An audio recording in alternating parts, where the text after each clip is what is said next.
Ang tunay na mga anak ng Diyos, madapa man pero bumabangon. Ito ang mga dapat nating tandaan sa mga tunay na mga anak ng Diyos. Una, bumabangon sapagkat ayaw niyang magpatalo sa anumang atake ng kalaban.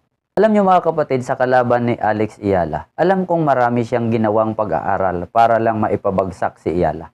Pero lumalaban si Iyala dahil wala sa isip niya ang magpatalo at wala sa isip niya ang sadyain ang magpatalo. Ganon din sa tunay na mga anak ng Diyos. Wala sa isip natin ang magpatalo sa taktika ng dyablo.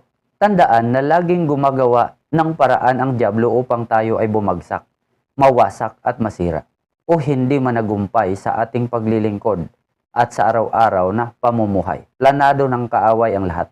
Magpapadala siya ng kung ano-anong taktika, bitag o panunukso, mawasak at maging talunan lang tayo. Kapag tayo ay bumagsak, tatawanan niya lang tayo at ipapamukha sa ibang mananampalataya na walang kakayahan ang mga anak ng Diyos na managumpay. Pero ang hindi niya alam, madapa man ng kaunti o saglit ang mga anak ng Diyos, sila ay bumabangon sapagkat wala sa isip ng mga tunay na anak ng Diyos ang magpatalo.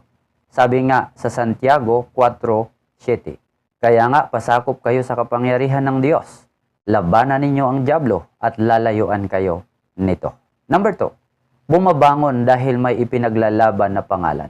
Si Alex Iyala ay hindi lang lumalaban dahil sa kanyang karangalan, kundi pati sa kanyang bayan, ang pangalan at karangalan ng Pilipinas.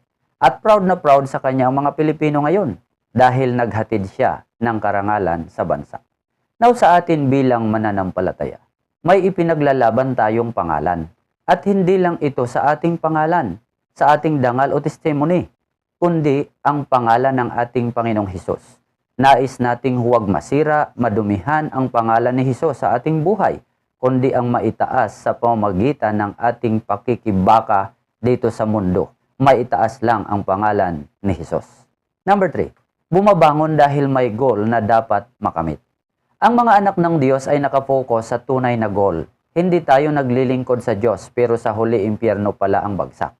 Ang paglilingkod ay sineseryoso. Langit ang goal, langit ang finishing line. Wala tayong sinasayang na oras, lalo na sa mga bagay-bagay na makakasira sa ating pananampalataya at testimony. Kundi mas pinapalalim pa natin lalo, mas focus tayo sa ating goal. Kaya nagpapakatapat tayo sa paglilingkod at kapag tunay kang tapat, maraming matutuwa o mabibless sa buhay mo. God bless everyone!